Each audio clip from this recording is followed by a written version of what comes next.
Hello and welcome to Connected episode 378, our 2021 year-end review. It is made possible by our sponsors, Amazon Music, TextExpander, Pingdom, and SetApp.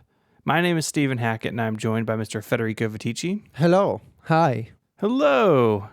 Happy end of the year, my friend. Happy end of another year that feels like last year. Yes, thank you. Also joined from someplace over, not in America, someplace else. Mike Hurley. That is such a weird way to introduce Well, someone. you were here, and now you're not. No, I'm not. And you didn't see me when you were here. That's correct. Wow, that's harsh. And now there's a pandemic again. So You're never going to see each other again. it doesn't seem like it. That's the way that cookie crumbles, my friend. Got your Omicron all over the place and ran away. So this is our 2021 year in review. If you're not familiar with this episode, we do at the end of the year every year. We walk through the months of the year and talk about some of the news that we covered and kind of see how it feels now. We should say there's a bit of a disclaimer on this that we're recording this episode early and out of order. So it's going to be published after Christmas, but we're recording it on December 21st. So if Tim Cook announces the Apple car in 4 days, may not be in this episode. That probably would be. I think we would record something for that. But there may be some last minute news that we missed, but we had to record this early for a bunch of reasons. So here we are, an episode a little bit out of order. It's very strange. I had to be very careful with the episode number when I announced it, that it was actually correct. Because it wouldn't be the first time you've gotten the episode number wrong. So, well, there's precedent for it. I don't think we had to bring it up like that. Never let you forget it. It's all right. Holiday scheduling's difficult, but the 2021 in review is an important episode, so we're just making the best of it. That's right. And we're going to do this typical round robin style. So we each were assigned 4 months out of the year to kind of pick what we thought. We also have some listener suggestions, so thank you for those. I'm up first with January. So should we just dive in? Yes, please. Let's do it. All right. So January 2021, big news at Apple with some executive team changes. So Dan Riccio is now on the roof with Phil Schiller, Apple Fellow stuff, I guess. Roof stuff. And he's actually, I stand corrected, Dan is not a fellow. No, he didn't work hard enough. He is a new project, working on a new project, is what Apple said. Don't know what that means. You don't want to know. He's working on the new mail app. And John Turnus, who we know, we were first introduced to him several years ago in context of announcing Mac hardware. He was named the Apple hardware engineering lead. So he's a member of the executive team. He oversees Apple's hardware engineering organization, Mac, and I guess everything else. And so a little bit of a change. Dan has been with Apple for almost 25 years. And if you go back and watch old keynotes, like I do sometimes, he's all over the place. And now he is supposedly working on something. It's weird because Riccio was removed from the executive profiles page. So he's off doing who knows what, but still reporting to Tim Cook. Yes. And then Turnus got added. I like to think of John Turnus as John will one day be the CEO Turnus. That's how I think of him in my mind. I think he will be the CEO one day. That's where I think he's going to sit. So I think that is a strong possibility. I really like what we've seen of him. He's been at Apple since 2001. It's really? Totally in the shadows until I guess we probably started seeing him in 2016, 2017 on stage. I think the first I saw of him was on Mac Power Users. Right? You had him on Mac Power Users, didn't you? I don't think he's been on MPU. He was on a podcast. I thought it was Mac Power Users. Quietly searching my own archives. I know he introduced the iMac Pro, and then the Mac Pro the year later, and he's done a bunch of M1 stuff. I don't think he's been on MPU. We had the program manager for the Mac Pro, a guy named Doug, on, but I don't think we've had John on. Okay, fair enough. All right. So elsewhere in January, rumors begin for hardware we would see later in the year. Smaller notches on the iPhone 13, which did pan out. They're not drastically smaller, but they're a teeny tiny bit smaller. Yeah, They are it's smaller. kind of smaller. Yeah. Yeah. It's not the like super tiny notch that people were hoping for and that we still may see, but smaller notches in the iPhone 13 and one that we all immediately gravitated towards an 8.4-inch iPad mini with smaller bezels. That sounds like a good iPad to me. Oh man, I can't wait. I'm really excited to see if they released Love it, it. and I fell in I love can't with wait it. to see what we'll do with it. Can't wait to get that one. Yeah. It's been so long. Also in January, those of us who observe marked the 20th anniversary of the Titanium PowerBook. And I only bring that up because it was such a big year for Apple notebooks later in the year. And so it's always fun when anniversaries kind of line up. I did this thing. It's kind of fun. That's the one that everyone said looked like the new one. Yes. Yeah. And then it celebrated its 20th year that year. I actually didn't know that. That's really cool. Yeah. And the article in the show notes for it is part of a series I did all year looking back at the announcements from 2001 because Apple, that was a very busy year for Apple. And it was really when they were like, I think for the first time, really firing on all cylinders after Jobs returned. And so a lot of stuff in that 2001 time period. But I wanted to mention the Thai book because it's my favorite. And it has been in the conversation a lot more because of that new design that we have now. It's still a good-looking computer. It is. think. I got Yeah. at least two of them. Oh boy. At least two of them. You got a problem, man. Wow, this You don't even know. Do you know? Do you actually know how many? Or are you saying you have two? Well, so y'all know this. I am in the middle of trying to organize my collection a little bit better. And part of that is this new like giant shelving system I got to put laptops in. And so my laptops are now just scattered in piles around the studio as I try to like organize that shelf and catalog Piles. things. I know I have My two. laptops are scattered in piles. Do you ever hear yourself? Like, do you ever listen to the things that you say? I have many piles of laptops just hither and yon. Yes, everywhere. You got to walk around them in here. Oh boy. All right. Should we move to February? Yes, please. January wasn't that exciting. I'm just going to say, if we're giving a rating, I don't know if we've ever done that before. January, Wait, are we ranking months? we should rank months. Wait, are we? Wait. Is there gonna be a month that wins this episode? I think we should now do this. Yeah. Okay. So January, bad one. Yeah, not great. How do we rank them? Well, I think we could just, it'd be difficult to do a number system until the end. I think we can maybe just do like higher and lower as we go through, like February better than January or whatever. And then we just, Let's do bad, meh, and good. okay. Wait, we wanna have a pick scale, y'all. Yeah, we could put it on the teacher scale, but we All have to right. pick a best one at the end. Okay. But see, the thing is, the worst part on the teacher scale was nightmare, right? But January wasn't a nightmare. It was just boring. Yeah. Yeah, so maybe the teaching scale needs to be like we need to start at a higher threshold, not from nightmare. Nothing is a nightmare here, I think.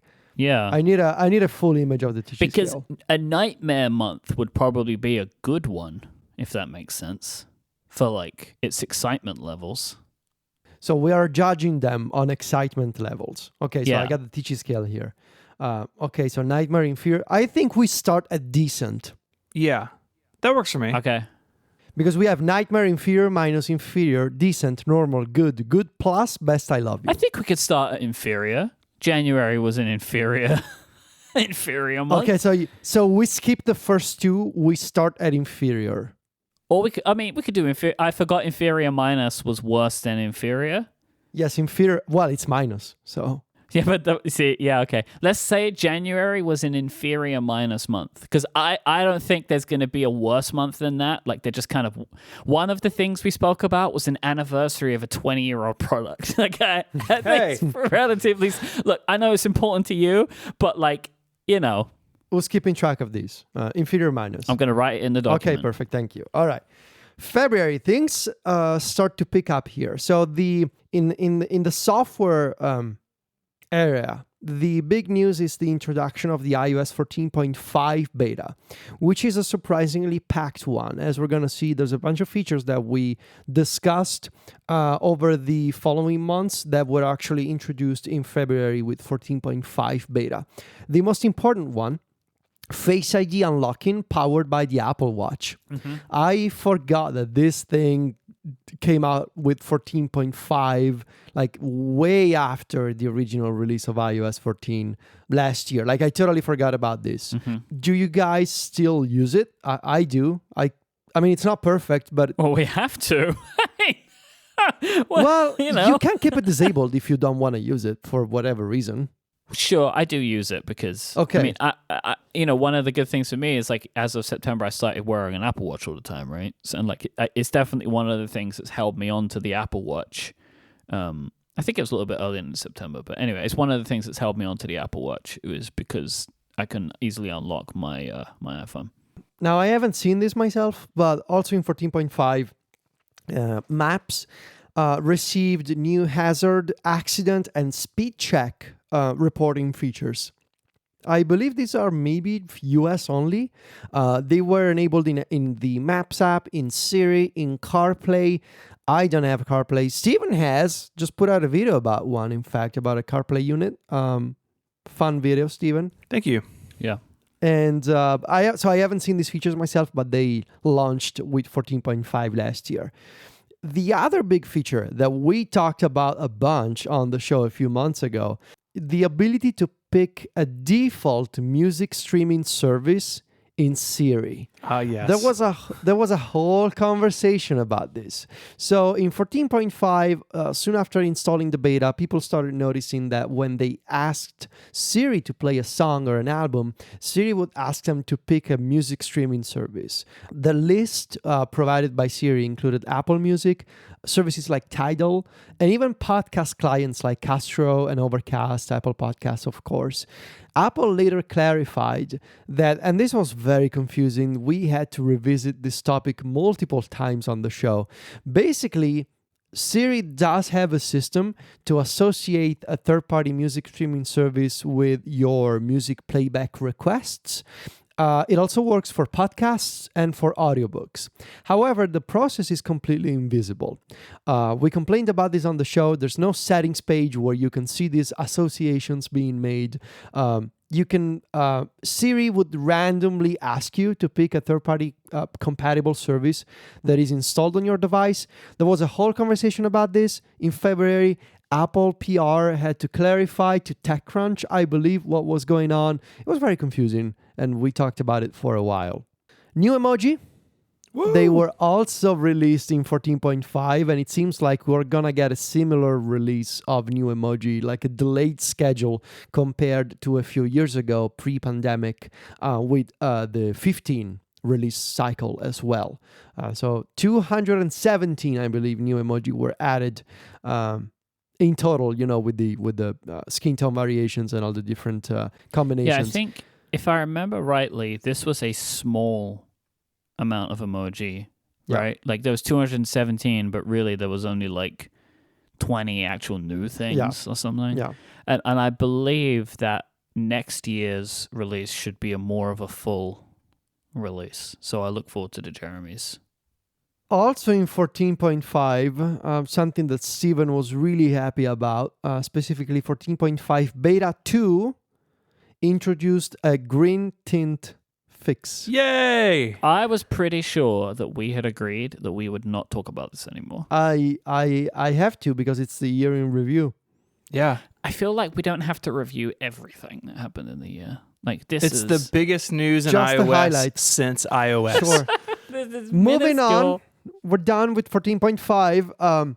I only mentioned this one because it's one of those things that a company announces and 10 months later, it's still not here. Wow. In February, Spotify announced Spotify Hi-Fi, a hi-fi tier for Spotify. Still nowhere to be found, Spotify. They finally released real-time lyrics last month, but the hi-fi tier, nowhere to be found. Basically, They at this point... purely announced it because they knew Apple was going to, right? Like, Yeah. As they, we'll they see wanted later, to get out yes. first. Yeah, it must have been.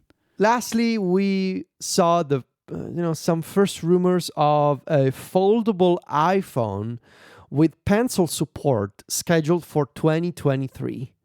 This is a rumor from an analyst. I don't remember the name of the firm, but it's talk of a 7-inch foldable iPhone for 2023. I don't know. Seems kind of early to me still. That feels super aggressive. It feels early. What I will say, I recommend people go and watch some videos about the Oppo Find N. I'll put an MKBHD video in the show notes. I think they're getting close. It's getting closer to like these devices being more realistic. Like this device is like when it's closed, the dimensions are pretty similar to a regular phone. Rather than the Z Fold, which is like this weird, thin and tall device. It looks pretty cool, the Oppo Find N. And it's just like an example of like, this stuff is getting better at a fast rate. And I'm pleased that it's not just Samsung that's doing decent looking devices now. So I don't think 2023 either, but I don't know. Feels like things are getting a bit more realistic. Maybe that's what Dan's working on. Dan Riccio? Yeah, they couldn't have him on the executive page because they folded him up, I mean, you might not be wrong. I mean, I guess, so to go back to that, we know it's not the car because many other people have been working on the car. I think. Yeah. Isn't what's his name? The watch guy in charge of the... Kevin Lynch is working on the car now. Yeah.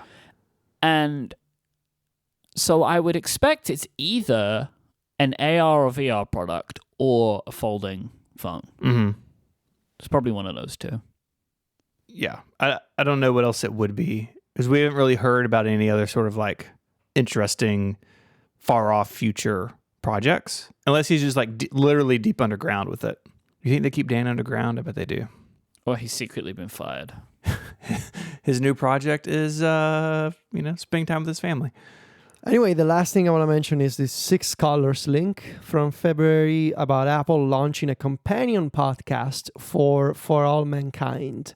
And I believe this was the first version of these companion shows for Apple TV Plus original content, as we'll see later in the year. They did this a bunch of times. Specifically, the one that I think is that really, the one that I recommend is the Foundation podcast, the companion podcast for the Foundation TV show, that I think is really well done and really adds context to the experience. But yeah, For All Mankind, which, by the way, I cannot wait for season 3. Mike, do we know when season 3 is coming out? I don't think we do. I don't even recall any news of a filming date beginning. Oh, no. Oh, yeah. Okay. They are doing it. Yeah, COVID on the moon. But it could be a 2023 thing. It might not be next year.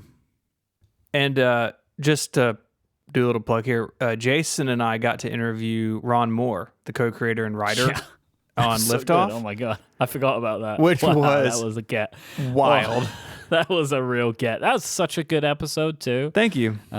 I really loved it. You could tell how much he cared about it. Oh, he was fantastic, and that was really a fun interview. And so I got to watch a bunch of them in advance, but I couldn't tell anybody. It was very fun.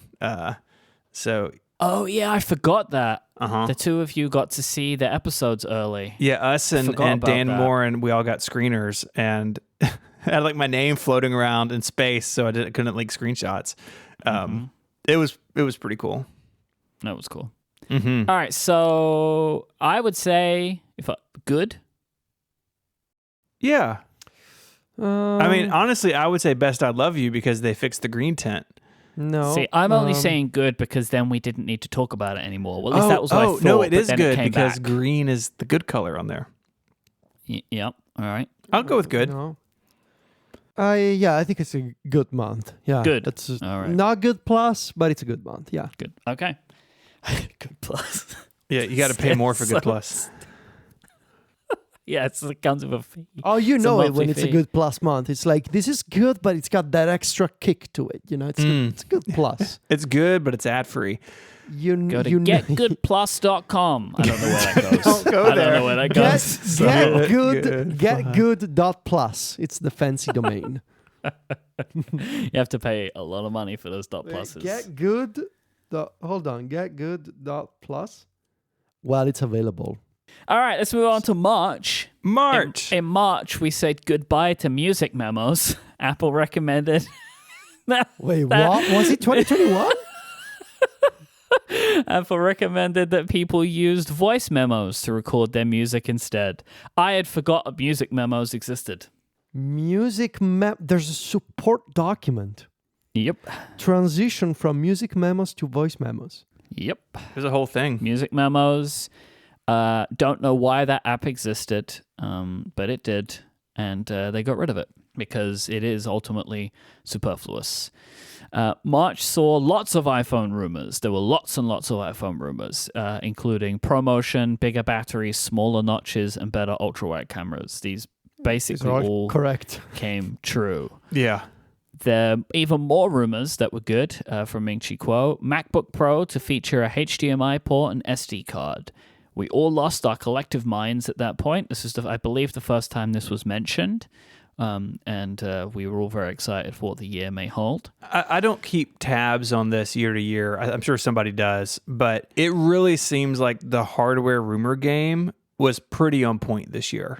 Like, we knew about these MacBook Pros and iPhones. Yeah, I have some stuff later on, which is funny to look back on, but by and large... Well, there's John Prosser's Square Apple Watch, but other than that... Yeah.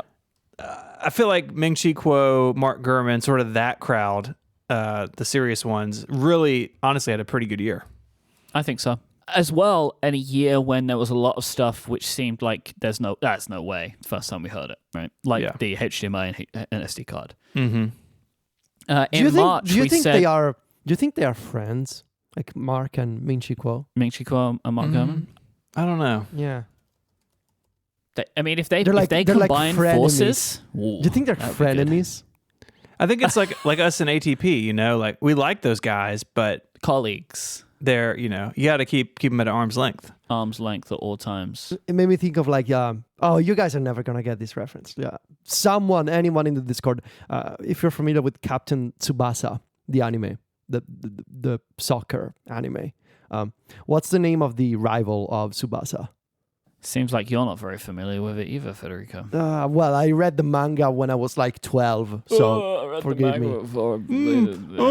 In Italy, on the beach. Oh, wait, you've just seen the anime? I read the manga, so, you know, I had to translate it all from Japanese. I saw the anime first, and then I read the manga, and then there's a remake of. Anyway, yes, I believe Mark and Ming-Chi Kuo are like Tsubasa and the other guy.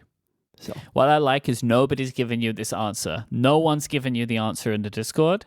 Nobody has it for you. Look, someone will on Twitter, once it reaches a wider audience, someone will know Captain Tsubasa and what I'm talking about. And someone will tell me, there's someone out there. I have heard of this, but I don't know anything about it other than it's a soccer-focused anime. Oh, come on. You're trying to be too precious about it. You guys have seen this. Everybody knows Captain Tsubasa. Come on. No, I really don't. I barely know who Cardi B is. Matt says Hyuga, Google says. So, can I get back to March? Hold on. Hyuga, Captain Tsubasa. Yes, it's Hyuga. Thank you, Matt. Kojiro Hyuga. Thank you. I forgot about how many things were killed in March. Look at this. Well, could you not spoil it? Let me do it. So in March, the iMac. I mean, people already lived through March. Yeah, but everyone I forgot this both happened in March. Not in the context of entertainment. They haven't. So that's true.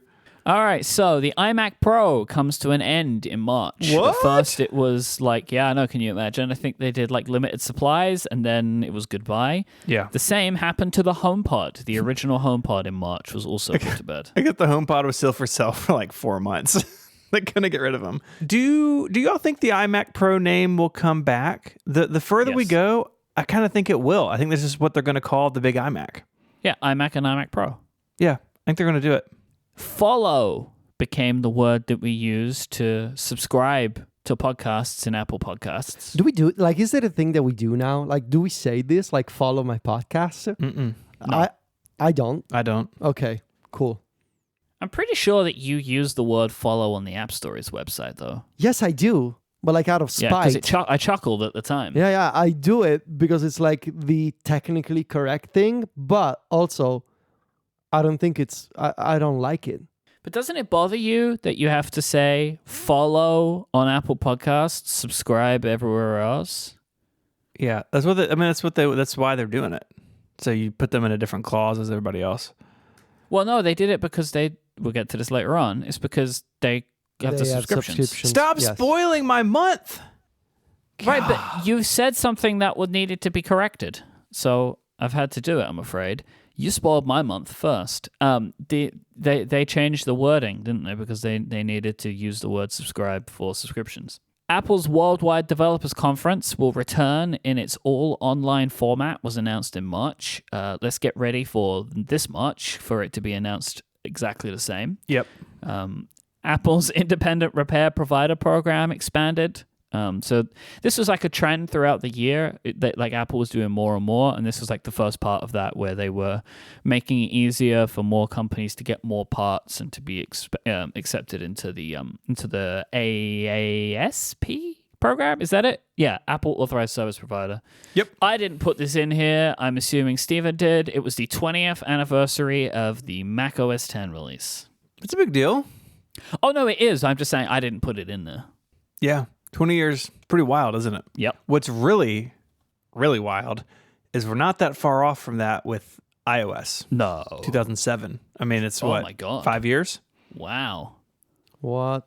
No. Oh God. This summer is the 15th anniversary of the iPhone. Ooh. Really? Is that right? 2022 minus... Yeah, this summer is 15 years. I feel like we just did the 10 years of App Store. Well, that's the pandemic for you, right? Because Yeah. Acceleration. Well, see, like- now Federico will open a text message to John and say, John, you need to prepare a 15-year at the iPhone story. I don't for need us." to do that because John is already listening. I True. I don't Simon. know, but I can feel when John is listening live, and I can feel that he is right now. I feel John's presence in this podcast Let's tonight. see He's- if we are. nice. Let's see if we are wrong. But I can feel John at the moment. Well, he has yet to say a word in any of our various channels. John, I am disappointed. I am disappointed. Jason's here, though. Oh, no. It's So- one of the three. One of the three. All right, so we need to now rank March on the TG scale. I feel like March had more than February.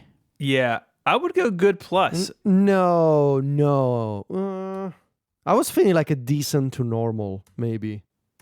I guess my rating was sort of based on these rumors came true, but I'm not sure that's how we actually should rate them. Well, but like, see, this is a month of goodbyes. So goodbye Music Memos, goodbye iMac Pro. Yeah, but I think of it as like maybe I think of it as how much content did I get out of that month? We got a lot of good content out of March from like all of the iMac Pro speculation and what are they going to do with the HomePod and wow, what if the MacBook Pro has all these ports and look at these iPhone rumors and WWDC is virtual again. Like there's a lot of content. Okay, but it's not a good plus though. I can go with good. Let's just say Okay. good. Let's just say good. I feel like maybe Feb and March were pretty. I see what you mean, like because we also got good content in February, so. I mean, We'll say there good. are like busier months ahead, and like I don't want to use a good plus already. I agree with you. I would say March better than February, but not enough to get a good plus. Yeah, but and also we can decide later when it's like February against March in the at the end when we gotta pick one, then we can do that kind of comparison. Yeah, then we can really duke it out. Breaking news. Breaking news. Sent with Siri from the one true John. I am listening and driving. Wow, I knew it. I can feel John behind the wheel. driving around Illinois. John's listening got his to hands on the Connected wheel Live. during this show. Hands on the wheel. Someone else in the car probably right now listening to this. I don't know. Hi. Hello, One if you're True listening. Family. We appreciate you. And John, if you're alone, we are your family. Federico, you've got to stop talking about John's family. It's really upsetting. I got a thing from John's family, right? I don't know why. Maybe it's the holiday spirit. Maybe I don't know. This episode of Connected is made possible by Amazon Music. I bet that you like listening to podcasts. And with Amazon Music, you can find tons of binge-worthy shows, including this one. Amazon Music has more than 10 million free podcast episodes to listen to. So you can listen to hilarious podcasts like Smartless 1 week before everyone else and ad-free. And the true crime podcast, Dr. Death Miracle Man, it's available 2 weeks early on Amazon Music. But it's not just for listening to podcasts, of course. Amazon Music has thousands of music stations and top playlists to stream for free. No matter what you're listening to, you can go hands-free with Alexa. And if you want your music on demand and ad-free, you got to try Amazon Music Unlimited. It gives you unlimited access to over 75 million songs, as well as podcasts, music videos, and more. And with Amazon Music Unlimited, you can listen to any song, anywhere, offline, with unlimited skips. I really don't want my music service supported by ads. I've been down that road before, and I find it really distracting. I like the full control that things like Amazon Music give, and you can listen anywhere. You take it in the car, the gym, at home. If you're like me, when you're raking an endless mountain of leaves in your yard, it's a great time to check it out. For a limited time, new customers can try Amazon Music Unlimited free for 3 months. There's no credit card required. Just go to amazon.com/connectedfm. That's amazon.com/connectedfm to try Amazon Music Unlimited for free for 3 months. This renews automatically, but you can cancel anytime. Terms apply. Go to amazon.com/connectedfm to learn more. Our thanks to Amazon Music for their support of the show and Relay FM. We are now in April, and in looking back over these announcements, for me, April holds one of the most surprising announcements from Apple, and that is this Apple Arcade expansion, where they brought in a bunch of games that were sort of known as like classics on the App Store, and they have them sort of updated and remade. They're ad-free. All the monetization is pulled out. And we've gotten this like great library of games that we've loved over the last, 12 or 13 years resurfaced in Apple Arcade. And I think it's super cool. I mean, Federico, you and I both like have this shared love of software preservation, and this is like a cool twist on it. Something that I really was not expecting, and Apple is doing it right. Like they are picking select titles. They are working with developers to update them for modern CPUs, modern displays, multi-platform, iCloud save support, like making sure that this game can be played with quality of life features and graphical updates in 2021. Really surprising. I'm super happy about this, and it's also a clever business move because it allowed Apple to keep the momentum going for Apple Arcade releases by injecting older titles into the release timeline on Apple Arcade, which as far as the originals go has slowed down a bunch over the past year for obvious reasons. So bringing back classics and App Store greats, a great idea. Yeah, This is the best thing they've done with Arcade, I think. And I think it's a smart business move. Yeah. There are a bunch of games that I have replayed that I haven't played in a long time, and I also think it's good for people to get some of those games that they maybe otherwise hadn't checked out before. So yeah, really great. All right. Elsewhere in April, once we were all settled down from the Apple Arcade stuff, of course we got an Apple event. We got the spring event. This came with a couple of smaller things at the beginning. I really, in hindsight, this is such like a hodgepodge of things, but We got the Apple Podcast subscriptions, so you can this pay. was the weird event. I totally forgot about this. This was the jacked Tim Cook tight shirt event. Remember? Remember how good- Yes. Was he yes. standing outside? Yes. Yeah. And like he's at the gym all winter. You can pay for extra content just within Apple Podcasts. Apple, of course, takes their percentage and stands between podcasters and their listeners. So some people have opted into that, some haven't. We have not. AirTags. I resent that implication. Like, why is that? What? It's just not for everybody. It just doesn't work for us. That's fine. yes, okay, for some people, as you say. AirTags. AirTags.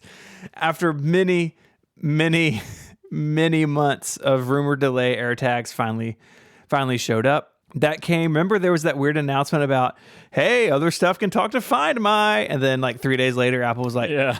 Hey, look at this really expensive electric bicycle. yeah, which I still want. Oh, the van move? Yes, I Yeah. remember that. and the name has like a dog cow reference. It's perfect. I don't know if that is a reference. Like, I think that's accidental. I don't think that. Accident. The biggest thing, honestly, out of this event was the purple iPhone 12 and 12 mini That's not what I thought you were going to say. was for It's- sale for like what, 6 months and then went away. I've only seen one of these in person in real life. Like somebody bought it. Updated Apple TV 4K with the revamped Siri remote or Apple remote, I think, whatever they're calling it now. It's called the Siri remote. Still called the Siri remote. Yes. It's 100 times better. Pretty Yes. close to perfect, especially after coming from the old terrible one. It's not an exaggeration to say that a remote has made my life better. I think, if anything, it's like a symbol of the pandemic and lockdowns to have this much affection for a remote redesign. I really love the new Siri remote. It's like it has removed all that frustration. Like it was like a small dose of frustration every single time I had to use the Siri remote. Like it wasn't like I wouldn't get angry at it or really upset. It was like, this is so frustrating. Like, and it was like a tiny droplet of frustration dripping down inside my brain every single time. Wow. And now it's gone, and it's beautiful. It's like I love this. I love this remote so much. I bought 4 of them, and I've placed them in like 2 in Rome and 2 at the beach house. I really love the new Siri remote. The best compliment I can give the Siri remote is I never think about it. Also, I would like to jog your memory here, guys. With the Apple TV, remember when we all started calibrating our TVs with the tool that Apple released on the iPhone to place your iPhone against your television Yeah. to calibrate? Yeah, that was April also. I didn't do that. I did. It was Because- fun. No, I couldn't do it because my TV was good Set to metric. and new. No, it's like you should only do it. I think if you use Dolby Vision, you shouldn't do it, or you can't do it. Yeah, with you gotta disable Dolby Vision if you want to try it. Yeah. Yeah, and I have no. Do you know what I mean? It's like Dolby did it for me. I'll let Dolby do it. So, Okay. because I updated my TV. This event, we also got the M1 iPad Pros. The 12-inch or 12.9-inch also got a ProMotion mini LED display. It's pretty fancy. Not on the 11, but it's shown up on the laptop. So my assumption is mini LED will be on the smaller iPad Pro. Maybe next time they get updated. But really amazing I don't want to hardware. think about that iPad Pro because that iPad Pro could tempt me away from the mini, and I love the mini too much. And then the 24-inch M1 iMac in a bunch of colors. Really the highlight of the event, at least for me. And yeah, we got fun, colorful iMacs. Myke has one in his office. I love it. Love my iMac. So that was the event. So Apple Podcast subscriptions, AirTags, Apple TV stuff, purple iPhones because of reasons, new iPad Pro, new iMac. Okay. It's a kind of a strange event, but also... It was a bunch of good stuff, but like all thrown together. It's like, here It you was go, a bunch take of that. good stuff, some padding around them. Pretty good event. Okay, what else was in April, Stephen? iOS 14.5. Oh, okay, got released. Finally Okay. shipped with mask unlock, new Siri voices. Remember when people said, "Oh, Apple missed it. We don't need mask unlock anymore." Yeah. That was Yeah. at that time we did say that on this show. Probably. I don't remember which one of us, but I know one of us said it, or a couple of us was like, "It doesn't feel like we're gonna need them. Yeah. Need this so much longer. It took them so long to do this." Haha. Kind of regret that. Jokes on us, I guess. A couple sort of non-Apple things I just wanted to mention. April was when Lauren Good over at Wired published her piece, "I Called Off My Wedding, the Internet Will Never Forget," talking a lot about how platforms and even like the photo widget bring up memories of people and relationships. And I think it was probably the best thing I read on the internet this year. It was fantastic. Yeah, I think you might be right, actually. Really, really excellent. And we've talked some about that on the show, but she really goes into it in a way that we didn't. And if you haven't read it, you need to make the time to do so. And last but not least, April 27th, Casey Newton at The Verge wrote a piece outlining the controversy at Basecamp. So this is I remember that. this Yeah. is when Basecamp management effectively told their employees that they could not use official company methods of communication to talk about anything but work. So no politics, no social issues, etc. Like half the company quit. We know people who left, and just if we were going to hand out trophies for like the biggest self-own of the year, Basecamp would get it. It's even now 8 months later or whatever, still totally ridiculous and pretty disgusting. Mm-hmm. So Yep. go Basecamp. Yeah, good job. Okay, where this. does this rank on Uh, the teacher scale? so there's an Apple event, which of course, that helps in terms of like giving us content, giving us enjoyment. Yeah. Apple Arcade news is good. 14.5 release is also pretty good. Again, I don't think I want to give out a good plus for this. This would be close to good plus for me. I mean, like Me too. that was a good But event. that was a Like good- we said, it was weird, but like new you just iMac, spoke about your love for the remote. the love for the yeah, you're Yeah, right. I And think the good iPad plus. Pro. Yeah, this is a good plus. Okay, this is a good plus. Yeah, remote iPad Pro, new iMac, AirTags. I'm honestly I'm low key loving the AirTags also. Oh, I love them. I have 12 of them. Stupid like 12? that. 12? Did you say 12? Yeah, I've bought 12. 3 4-packs. 3 4-packs. Okay. Yeah. Okay. Yeah. Yeah. So I April, realized the other day I need more. Once you're really into it, you just want to put them on everything. Yeah. Put them on your kids. Okay. Don't do that. Okay. So April, congrats. You're now in the lead That's for good. best month of 2021. Just don't talk about it at work if you work for Basecamp. Yep. Don't ever talk about April. All right, moving on to May. So we have the beginning of the Epic Games versus Apple trial. It began in early May. So wide-eyed and full of hope that it was gonna do something. That it was gonna, that this trial was gonna lead to a practical conclusion that had a net effect for consumers, but nope. A big pile of nothing so far. So, John, the one through John, did an excellent overview on Mac Stories. I'm biased, but also it's a really excellent overview. If you don't understand complex legal things, it's a good read still. And turns out John was right about basically all of it. Months before the verdict. Mm-hmm. Apple in May announced what was my risky pick from the annual Ricky's 2020. I got this right, but 5 months ahead of time, because in May, Apple announced a new head of PR. And the new head of PR at Apple comes from Cisco. It's Stella Lowe. It's new head of PR at Apple. Former Cisco executive. Apple has been have been operating without a head of PR following the what's the name, Steve Downing resigned a couple of years ago. I think it was before the pandemic. This was vacant for quite a while. Yeah. So Cellulo announced in May.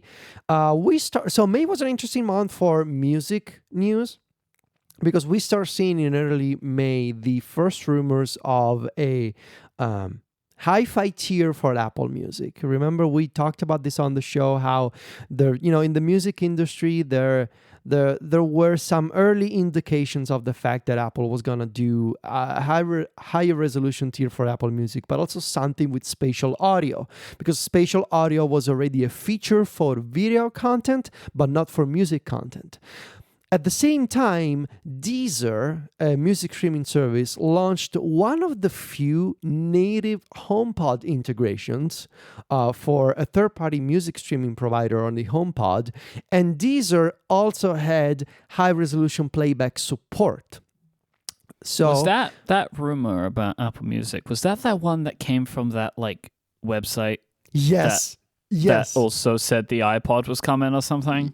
20 years ago, yes. It was that website that we also talked about and linked in the show notes. Yes, it was that website. And sure enough, a week later, I believe, Apple officially announced high-resolution playback in Apple Music and spatial audio, but they said it would be coming in June. So they sort of pre-announced the release. This was not an iOS 15 feature. It was an iOS 14.6 or 7 feature, I believe, but they pre-announced it in May. The iMac embargo is up. We got the iMac reviews, very positive reviews, and one really important comparison from Stephen on YouTube, comparing the iMac 2021 to the iMac G3. From how many years ago, Stephen, is the G3? That model is from 99 or 2000, sometime in there. Nice. All right. That was my first pre-release embargo hardware, the iMac Pro. Nicely done. The iMac, I should say. So yeah, you had a yellow one, right? And you and I own bought one. a yellow one. Yeah. This is a computer that I wish I had room for in my life, because I love everything about the design. Maybe the 27 will follow in its footsteps, but I think it's so friendly and fun. I just don't need a small iMac. That 27 is not going to be colorful like this. No It's way. Pro, so it'll be boring. Yeah, it would be like space gray, Starlight. graphite, starlight, midnight. Oh, God. What they should do is a clear one. Then I'll be into it. Yes. Oh, man. Oh, like yes. Teenage Engineering, their earbuds. Oh, Yep. my. I Yeah. just want it completely crystal clear. That would be sweet. Although, is it good? Are they excited? Yeah, they look good inside. Apple designs them good inside. Oh, yeah, man. Yes. Yeah. iPad Pro review embargoes are also up. I did one. It was fun. Basically, we all loved the display, and we all pointed out how the performance was not, this incredible performance with the M1 chip and 16 gigs of RAM was really not justified by iPadOS 14. And spoiler, iPadOS 15 did not really tell a different narrative around that either. So really powerful and beautiful hardware. It's still somewhat limited by iPadOS. Now, we see how Apple is starting to, again, continuing to pre-announce things before WWDC, sort of clearing the decks before WWDC. And one of the things they've done here is they pre-announced all of the accessibility features that would come with iOS 15 and watchOS 8, including all this new memoji for more accessibility sort of use cases, as well as this major new feature, Assistive Touch on the watch. Assistive Touch in watchOS 8 with this entirely new set of gestures, like clenching your fist and using your wrist to scroll up and down in lists on the Apple Watch. Really incredible demo. There's an official support document now on using Assistive Touch on the Apple Watch in watchOS 8 and how that works, sort of all the different gestures that you can use, including pinching, clenching, pinch to move, pinch once to scroll down. Really incredible stuff when it comes to combining gestures and accessibility with Assistive Touch for a small screen like the Apple Watch. We also have a major announcement that honestly I can say with confidence changed our lives. And it's why we are now so, wealthy. It's because Apple officially launched an affiliate program for Apple Podcast subscriptions. I don't know about you guys, but we really You hit double the down on that one? gold mine with this. Making all the great dollars with this affiliate program. Do you remember when it was like really good money that the App Store affiliate? Like I it was can like tell you, it was really good money. I used to Yeah. work on Thanksgiving and Black Friday because it was really good money. Yep. I got stories to tell about that. Well, someday, still Someday someday. in the Federico Someday. Vitici memoirs. Yes. I kind of want to have a like an official biography. Yes, done at some point. Like that could be fun. Anyway, Mhm. iOS 14.6 is Hang out. on. What would you call your biography? Oh, Oh, ooh, that's good. That's a good question. I think it's got to be something about like food or life in Italy, but also technology, Yeah. pasta and podcasts. no, something like Like an Italian bite, but bite with a Y. Wow, oh my god. that's good. take a bite out of Italy.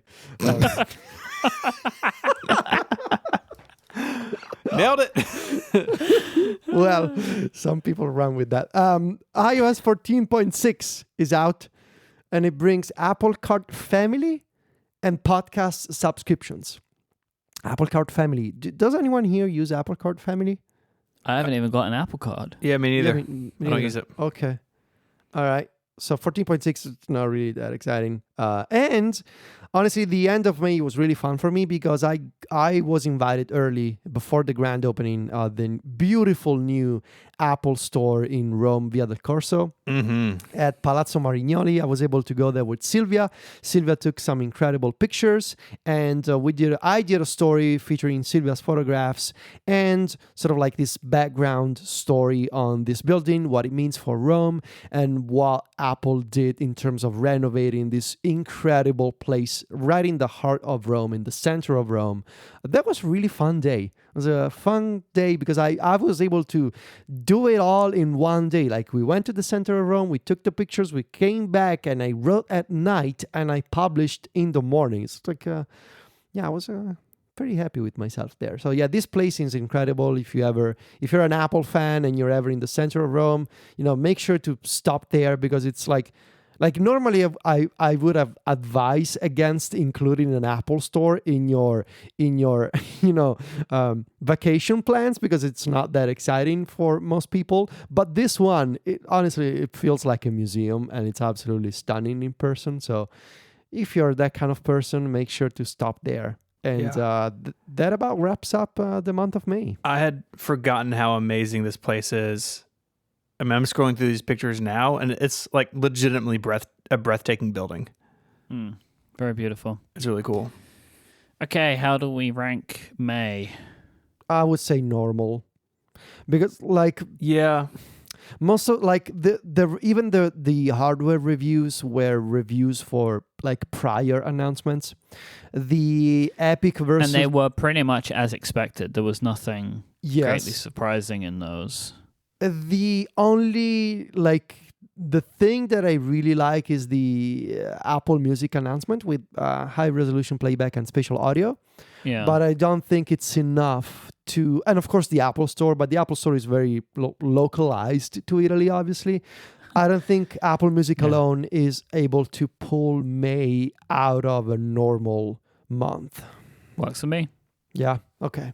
this episode of Connected is made possible by Text Expander from our friends over at Smile. Do you ever type the same things over and over and over again? Whether it's customer support answers, sales emails, document edits, typing things repetitively or using copy and paste can be a burden. It can lead to mistakes. And that's where Text Expander comes in. With Text Expander, you and your team can keep your messaging consistent, save time and be more productive, and be accurate every time. The way we're working is changing. So make sure that work can happen wherever you are by saying more in less time and with less effort using Text Expander. A computer without Text Expander to me is practically useless. I have so many things in there. I use it for links that I need to send people if I'm doing like membership support. Of course, contact information, emails, but also things you may not think about. So like under my YouTube videos, I have like a little collection of links. That's all in Text Expander. Why would I copy and paste that for an old video? I can just have it in Text Expander, and that means it works on all my computers, all my devices. As a listener of Connected, you can get 20% off your first year by visiting textexpander.com/podcast to learn more. That's textexpander.com/podcast. Our thanks to Text Expander from Smile for the support of the show and Relay FM. All right, we're back with June now. We know what June means. It's WWDC 2021. Woo! I didn't really want to dig into this too much. I've picked out a few of the things that were announced and kind of grouped them a little bit. iOS 15 saw, among other things, SharePlay, everyone's favorite. Some updates to FaceTime, which included like the audio and video stuff you could do and links for FaceTime calls, focus modes, live text, and some of the new notification stuff, like notification summaries and time-sensitive notifications. As well as these, iPadOS 15 got a new multitasking method. I don't like. What would you say? Like Paradigm? Paradigm. That's a good one. No. I mean, no, that's a bad one. It's like no. I think a method. It's like a new activation method. It has a new button. Buttons. It got lots of keyboard shortcuts too, which was really good, especially for multitasking stuff. We got widgets on the home screen and app library and Quick Note, which is the only place that this is actually useful. It's on the iPad, but yeah, it's everywhere. And macOS Monterey got shortcuts, and I've called it continuity, but I think that's wrong. What is it called? Where you can Universal Control. Universal Control. That's what I was looking for. Universal Control was announced. It's coming to Monterey. WatchOS 8 got. I knew I had to write something, so I went to Apple's newsroom page and kind of was just like, oh yeah, didn't remember any of this. Let's see, new layout for the home app, new workout types, which it always gets, and a mindfulness app on the WatchOS 8. So WatchOS 8. Also in June, the saga of Safari begins. This is where the next 3 months of conversation began was new Safari. It had promise when it was shown off, and then we all realized, I was saying about this earlier on with something else, but I always feel this way with WWDC, right? Where like you see something on stage and you're like, oh my God, this is going to be amazing. And then you very quickly start to realize once you play around with things, how it's not exactly what you thought it was going to be. Like shortcuts is like this a lot, right? Like they show off some stuff in shortcuts and then you actually use it and like, oh yeah, but it doesn't work for this, and this. So therefore it's not at all what I thought it was going to be like. Yeah. So that was WWDC. Also in June, Apple employees begin pushing back against the return to office that Apple put out in an internal letter that they wrote to the company. Like a group of employees came together for that. And Apple published a 16-page report on why sideloading would be bad news for the security of their devices. Ooh. Imagine the horrors. This has really kind of been an undertone for the last half of the year. Apple speaking out about what I guess they were afraid or maybe what they expect courts and world governments to look at. And Craig Federico gave a talk later in the year about this. Mm-hmm. And I don't know, it comes across as so kind of pathetic, and I still don't buy it. Like personally, I don't buy it because like if this is so bad, does it mean that my Mac is not secure? Like if this is so bad, if this is so scary, why do you allow it on your computers? That's the flaw, and they've tried to explain. And they've said like, oh, the Mac is secure, just not as secure. Well, but that's fine then, right? It's fine. Do you always saying, Stephen? The other one of the other trend for the last 6 months of the year is Apple employees talking back to the company. Yes. Right? That's been a thing that's been coming up a lot. Most of it reported by Zoe Schiffer, which I believe that this original Verge article was also reported by Zoe Schiffer. So what do we give June? So there's WWDC, and it shapes our, basically it shapes the second half of our year in terms of coverage. I don't think it can be less than good. I actually think you're right. Whilst this wasn't like a blockbuster, Exactly. there was some stuff in here that we just spoke like Safari. Yes. We got months out of. Yeah. And Shortcuts for Mac, which is like a new stream of content for us, at least. Yeah. And like normally I would say, by default, WWDC, we start at good plus. I don't think this was a good plus WWDC. Kind of on on the lighter side of things. Like, even things that I thought would make a bigger impact, like Focus, for example, in iOS 15, I don't think it really is resonating with consumers as much as I thought. But things like live text are. That's the kind of thing that I keep seeing like my, non-techie friends mention. So because Focus is too complicated to set up. It's too complicated. I really, that's one of my big wishes for iOS 16, that I don't think they'll do it, but they'll make that they'll refine that system. Apple so rarely refines something the year after they've introduced it, or does anything. Like, hey, hello, I would like to tell you about all of the additional widgets features added in iOS 15. Yeah, exactly. Unless something is really broken, like shortcuts, they don't jump on it right away. They just like to wait and see. But yeah, I would say that this was a good, because there were things that, when it's like, new multitasking on iPadOS 15, we had all these ideas for what this could be. They delivered the bare minimum. Mm-hmm. So I would say good. Yeah, it's a good, it's a good month. Yeah. So that brings us to July. I know what this is going to be. Kind of a quiet time for tech news, generally, especially in the Apple world.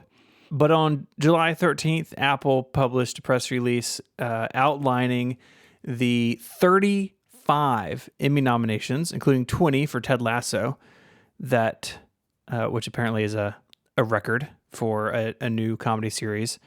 But Apple TV Plus content, very good and very well rewarded. Myke, you can probably speak better to this because I know you guys follow this on Upgrade a good bit. But this seems like a really impressive deal. It was, and it will come up later on in the show, but this was a very, very big deal, the amount of nominations that they got in general, especially for Ted Lasso, but was not unexpected going into the Emmys, because Ted Lasso had already started picking up awards before the Emmy nominations were announced, so it did look like it was going to get pretty well nominated and awarded. We have Obsidian, this little iOS note-taking app that some people use, available on iOS and Android. It had been in beta for a while, and you could, as a supporter or a subscriber, you could get access to it through their Discord, but free on the App Store. And if you are interested in Obsidian, definitely check out what Federico and John are doing on App Stories. I don't use Obsidian. I don't particularly like it, but I'm fascinated by what it can do and how y'all are customizing it. So people can go check that out. July also marked the pretty annual arrival of iPhone dummy models. So MKBHD, amongst others, got his hands on these. These phones, for the most part, look and feel like the new iPhone is going to look and feel. Sometimes the weight's off. On these, I think some of the camera details were a little bit wrong, but it gives you an idea of what's coming. And, there's YouTube videos and articles about them. So I just always find that interesting that these things trickle out somewhere. Peak Safari 15 Angst and Sorrow. That's what I'm calling July. Yeah. Interesting. At this point, people had been using it, and it was before Apple really started revising it. That was more in August, if I remember correctly. But lots of... See, this is what I would like to pose this to the group. I think I don't know if this was the peak. I think the peak was when they did start revising it and people weren't happy with what was happening. No, I think July. I think though in July it's where they started doing the back and forth, because I believe it's starting with beta 3 that they started revising. So in July it was really bad because like, it was changing like every other week basically. I withdraw my challenge. Yeah, July was the peak Safari 15 sorrow. Yes, I agree. Okay, so that was when that was happening. I lost track of when that was occurring. Then yes, you were completely right. Yeah, it was like basically every 2 weeks we would have like the segment "What's new with Safari? What's different with Safari this time?" Yeah, It got worse before it got better, is what we're saying. yes, very much so. And then I launched my first Kickstarter in July. So obviously a private, not like news, but it was a big deal and went amazing and was exhausting all at the same time, but launched that in early July. Big success. Yes. Thank you all. I hope you greatly enjoy your calendars over the next year. Hopefully mine is coming tomorrow. Finally, hopefully. I really hope so. We had to... I mailed Federico a lot of things that I owed him. I just All put them at all in a once. box and paid UPS a lot of money to take it. Oh, the big box is on the way, huh? Yes. Yes, it is. It's got your Ricky plush character. It's got I threw our Christmas card in there because Mary was doing Nice. those. And she's like, "What's Federico's address?" Like, "I'll just give it to me. I'll just..." So there's like there's a Christmas card inside the box. Yeah, I'm looking out for you. Yeah, it cleared customs, so it should be here That's good. pretty soon. Yes. Okay, so Stephen, I know there's your Kickstarter, and it's the only. Obsidian on iOS, like launching publicly, good news. But folks who were interested in Obsidian had the beta months before. I think this is a decent month. I agree. July is just a tough month in our world. July is maybe the worst month. Yeah. Like, and even going up against December. Because by time July rolls around, there's not really there's no hardware then. Mm-mm. And we've basically got everything we can get out of talking about the betas. Yes. So you have the calm down from WWDC. Yeah. You've covered all the highlights, and it's that transitional period where nothing new is happening, betas are coming out, and I personally start feeling the pressure of like, okay, it's time to get to writing and see how quickly I can get it done. But at the same time, you kind of want to go to the beach, and you kind of, you start thinking about September. What am I going to do? It's a weird month. Nothing is happening. It's not a good time. The only thing sort of making this month better are, in this case, Steven's Kickstarter and Sylvia's birthday. So July, I'm sorry, but decent. Wait, Stephen, you didn't put Sylvia's birthday in I the didn't countdown. know it was in July. That is terrible. That's terrible. Now I do. Sylvia's birthday also in July, but unfortunately, Let her open the box when it shows up tomorrow. Okay, so these two things do not save July from a decent grade. Agreed.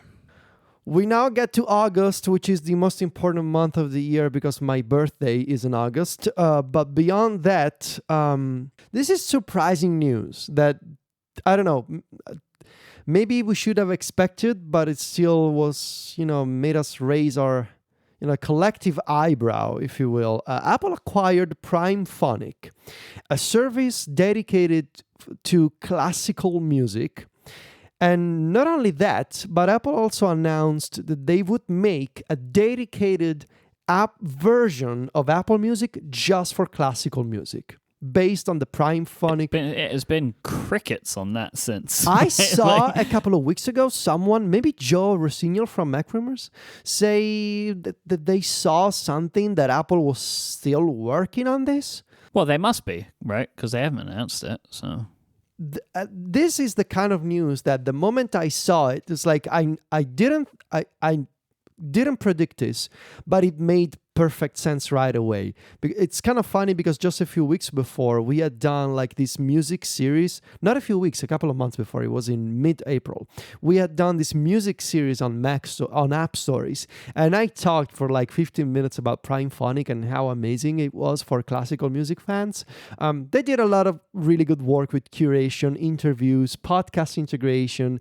So it makes perfect sense to have Primephonic as an Apple acquisition, but it still was surprising at the time. Then Apple and developers sort of reached an agreement in the US. I don't really recall. That may be overstating it. Yes. So let me rephrase this.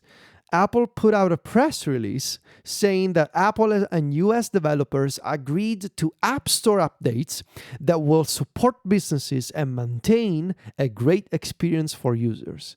Now, I took out this quote from the press release. The agreement clarifies that developers can share purchase options with users outside of their iOS app, expands the price points developers can offer for subscriptions, in-app purchases, blah, blah, blah, and establishes a new fund to assist qualifying US developers. Has this really brought any change? No, because it didn't. This wasn't really any change. This was BS. This one. It was useless. Still a press release on the newsroom. Emojipedia was acquired. I totally forgot about this. Emojipedia was acquired by Zedge, some smartphone company. And the Connected podcast confirmed that the Jeremys will remain the Jeremys. Yes, they will. And we were not going to call them the Zedgies, although I also do kind of want to do that. But we won't. But I still kind of want to.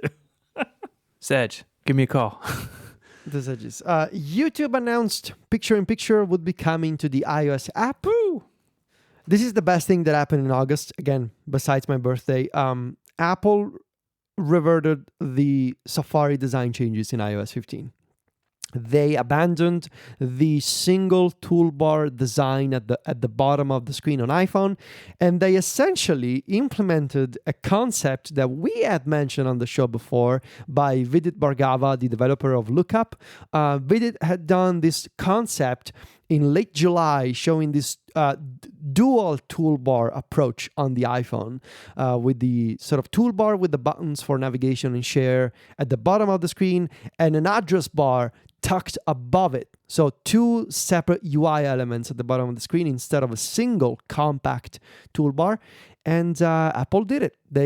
That's exactly the design that we got in iOS 15. And Apple also added back an option to put the address bar at the top if you don't want to use it at the bottom.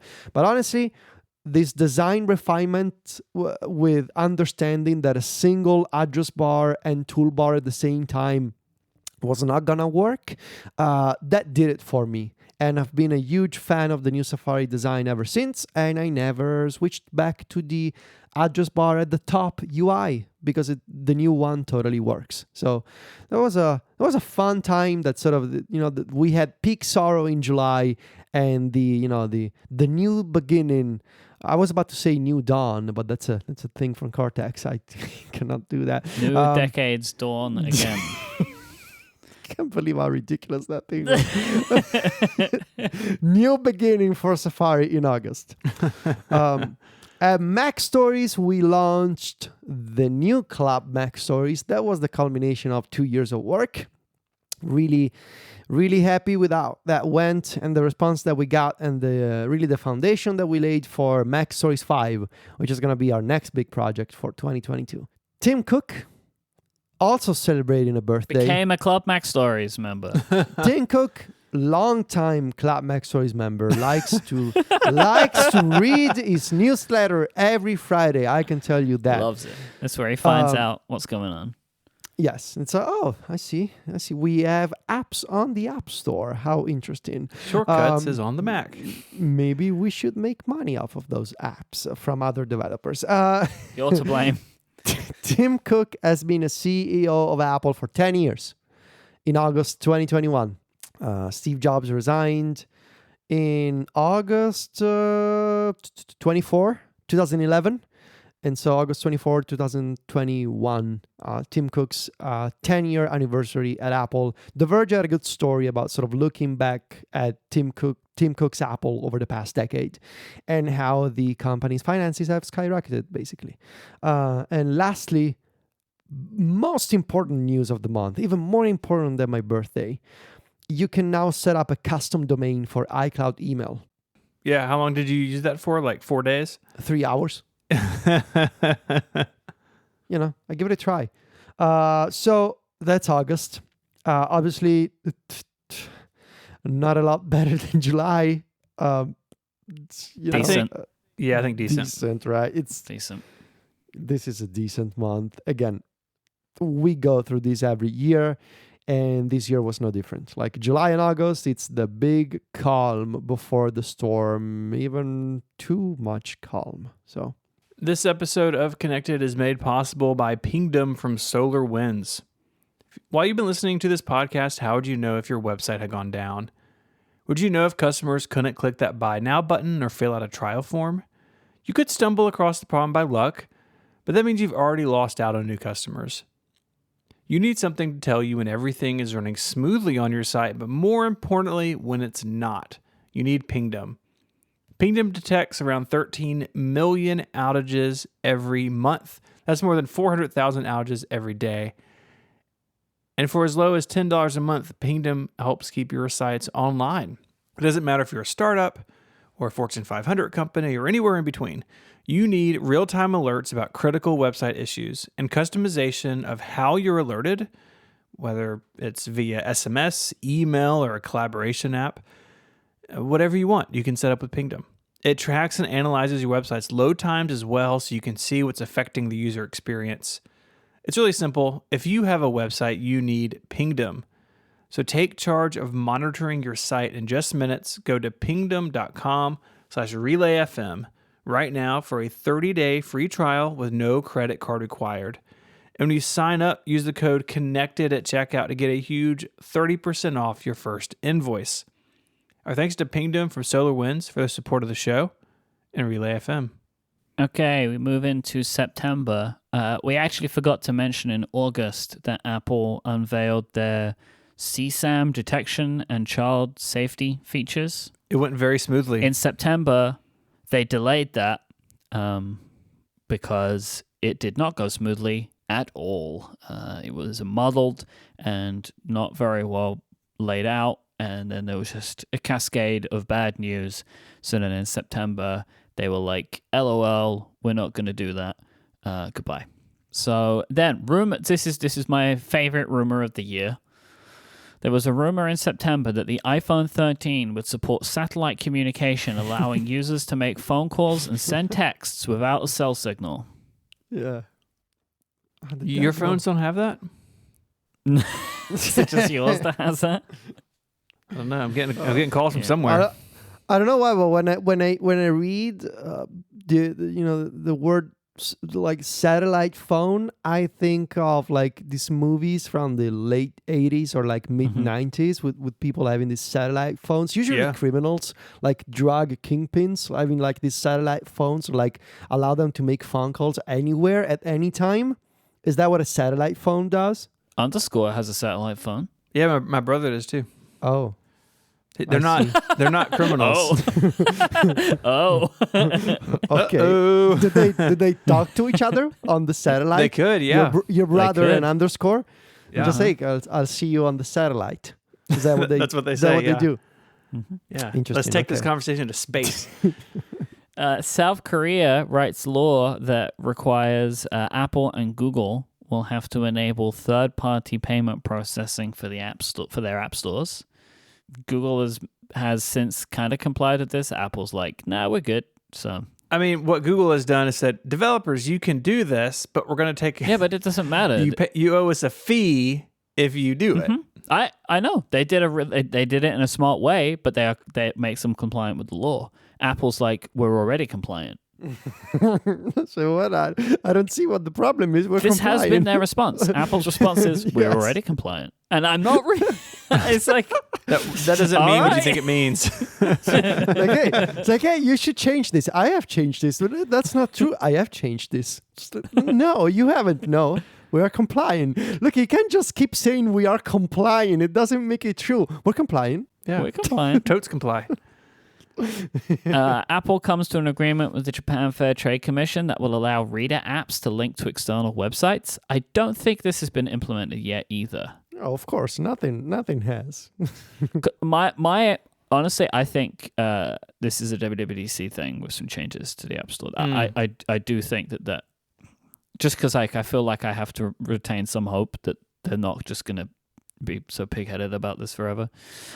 September Apple event included the iPhone 13, 13 mini, 13 Pro, and 13 Pro Max, the Apple Watch Series 7, a new iPad, and iPad mini. Yes. Yes. Apple wins a ton of Emmys for Ted Lasso. They won loads and loads of Emmys. iOS 15 and iPadOS 15 launch. Federico has a review. Johnny Ive announces that he will be designing expensive things for Ferrari. It's just, I love to... man, Johnny Ive's living his best life. I know, right? He is living his best life, and I'm happy for him. And the Relay FM community raised $701,000 for St. Jude Children's Research Hospital. Whew. September. What a month. This was a good month. I would say a good plus month. This is a good plus for sure. It's good plus for sure. I kind of think it could be Best I Love You. Leaning toward the upper edge of the good plus. Yeah, see, Best I Love You I don't want to just give something that, but like, I would say... Yeah, but we have 701,000 reasons to do it.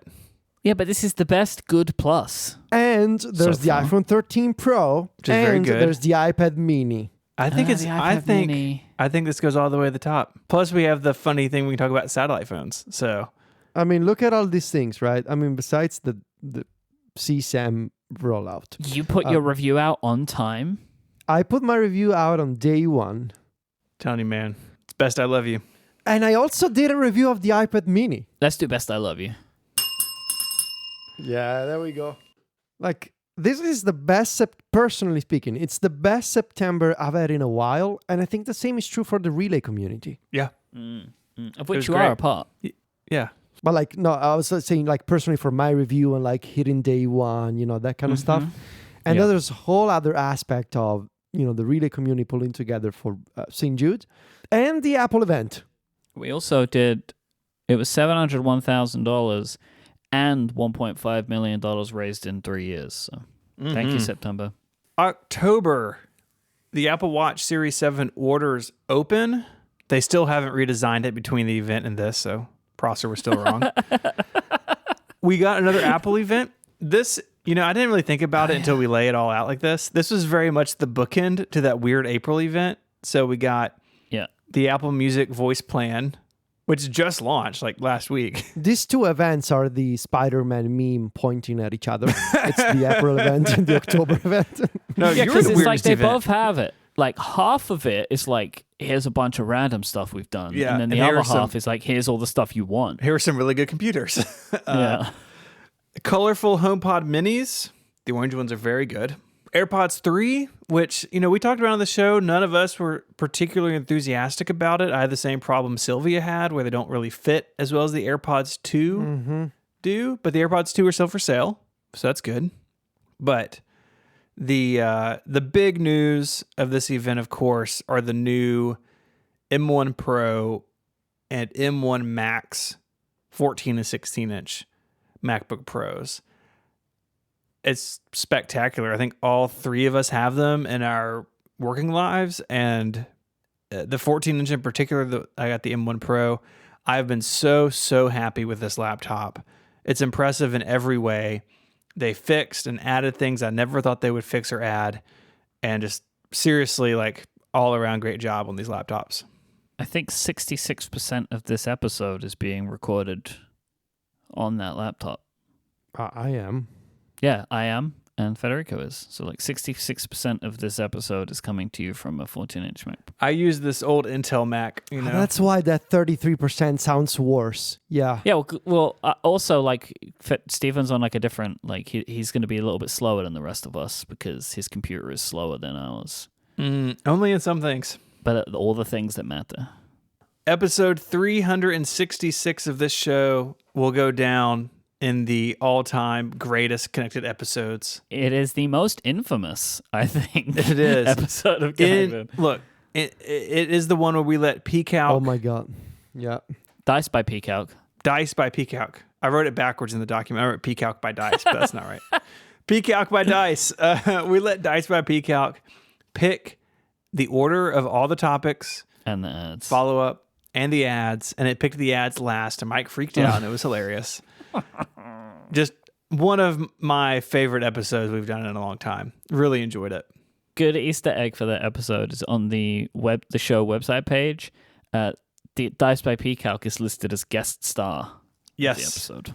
That and a couple others. Anytime that we've relied on it heavily, I mark it as a guest star now. 4 appearances. Couple others. Federico was in the New York Times about the polishing cloth of all things. The return of Mr. Vitici. That's right. Your second time in the New York Times. Glorious return about a cloth. Yes. Lastly, but not leastly, Leastly is the macOS Monterey. No, Monterey has been, I think, a really solid release. They've had one big update to it already, which fixed a lot of things for those new notebooks. I know, Myke, you had the Wi-Fi issue.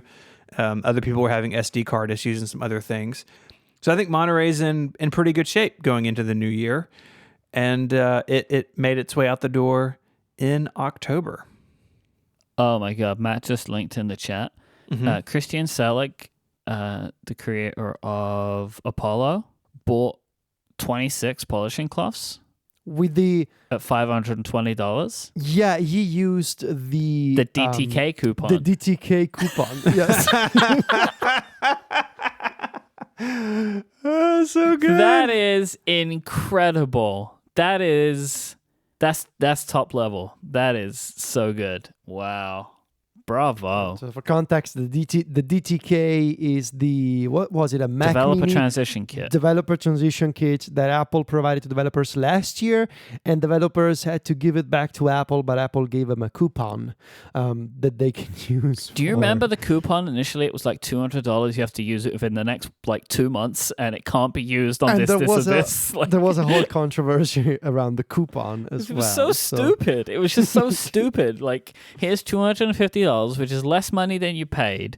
You have to give us the computer back in an indeterminate amount of time starting from now, and you can only use this money within like the next 2 months, which is before any good machines are being released. It was just like every possible way they could have made it bad, they did. And then they were like, sorry, it's $500, use it on whatever you want, whenever you want. Please never talk to us again. And so Christian has a lot of cleaning cloths coming to his house. So I think... Look, I think without the MacBook Pros, October would be normal. I think with the MacBook Pros, it's good plus. I would say good plus. Yeah, good plus. Federico. Yeah, I can go with that. Yeah, it's the MacBook Pros. The really MacBook do it. Pro does all the work here. Yeah, Yes. it does all the work. This episode of Connected is brought to you by SetApp. Getting things done is a challenge that everyone struggles with. One way to tackle it is to make sure you have the right tools for your computer, and that means having the right apps. SetApp is on a mission to help their users get more done. With SetApp, there's no more worrying about having to search for apps to solve a problem, because SetApp packs over 200 apps for your Mac and iPhone into one. There's an app for almost any task, and you can stay in your flow and finish what you started. So you can think about your tasks, what you're doing, not the apps, not the tools you're using to get it done. One thing I love about SetApp is that it's a great way to try out different applications. If you're not sure if app A or app B is going to really fit the bill, you can try them with SetApp. You can download them, try them out. If they don't work, it's no big deal. It's convenient. It's also a great value because instead of paying hundreds or even thousands of dollars for separate licenses, with SetApp, there's one flat monthly fee. And new apps are added on a regular basis. Updates are free, and all the apps are full-featured pro versions. Head on over to setapp.com/connected to try Setapp free for a week. If you like it, you'll pay just $9.99 per month. That's Setapp, SETAPP.com/connected. Our thanks to Setapp for their support of the show and Relay FM. All right, we get to November. Bunch of different news here. So the HomePod Mini with different colors is available for sale. Steven, you have how many? 3, 4, 2? Well, I had 3 orange ones. Now I just have 2. I gave one away. 2, okay. Orange.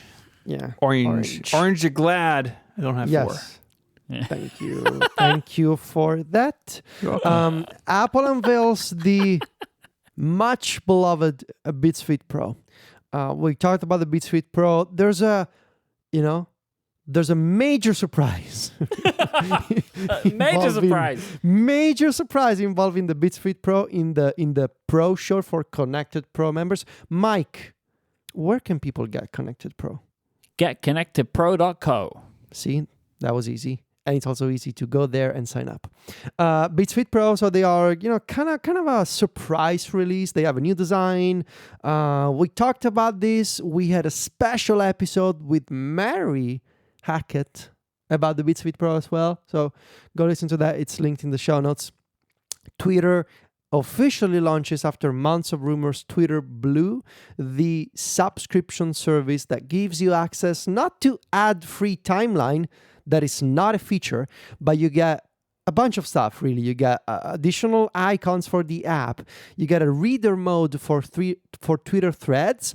You get the ability to customize the tab bar of the Twitter app, and you get ad-free access to articles from select publishers. Anything else I'm missing? And that's through, what is it, Scroll that they bought? Yeah. They bought a company that basically already had that feature. Yeah, I believe it's through Scroll. And they also bought Nuzzle. Oh, and you to get the enable other and features. you get the article Yeah. Summaries, powered by Nuzzle, basically. So that's Twitter Blue. You can sign up on iOS, and then you also get access to the web because you're logged into the same account. I tried it for a month, and then I went back to Tweetbot, and that was it. Apple launches Hooked, which is another original podcast, but what makes this different and the reason why we're linking it is that it doesn't have any ties to other properties. Like Apple had done original podcasts before, but they were always related to something else. Like they were the companion podcast for something else, like we mentioned for All Mankind. They did something called The Line, which there is a TV Plus thing coming. And then there is a podcast, but it's not a companion. It's 2 different ways of telling the same story. But then Hooked is like, it's just a podcast and it's just like a content thing. I mean, they have Apple News today, but we kind of put that to the side. I don't even know if that's still happening.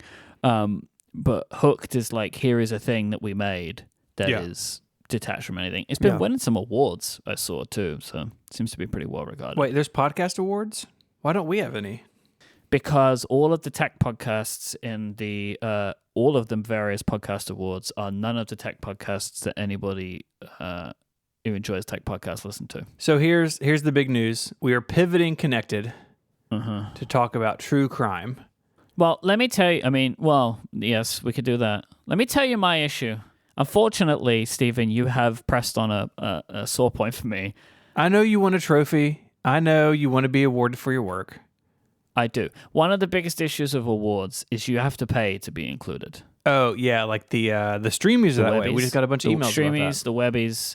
Every year, the Webbies emails every single podcast on Relay FM's email address, and it's like, hey, you could win one of these. Just give us some money, and then you can be nominated. Isn't that a Ponzi scheme? Yes. Straight up. Anyway, if we ever pivot to a true crime show, season 1 could be about the heart rate monitor that Myke stole. I'm just saying. We could do it. We could have a connected crime spin-off. Why is it called true crime? What if the person was innocent? Is it false crime? No, it's because these are real stories of crime. Because people don't ruin my dad joke. Stop it.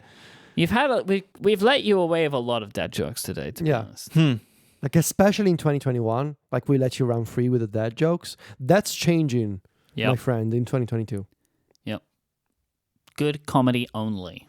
Now is your chance to let it out of your system now if you have any more dad jokes in you for 2021. Anyway, okay. Honestly, this is the biggest surprise of November. The self-service repair program is official. Very surprising. We talked about this a couple of times on the show. Soon, you will be able to repair iPhones and iPads yourself by buying tools and a kit from Apple. And Macs. And Macs. There's going to be a store dedicated to like a section of a store to get the parts. And in iOS, Apple is adding support for this in iOS 15.2 beta as well, because the beta will show you which parts you have replaced. Yeah, like you will have that info in settings. You will see. It's like merit badges.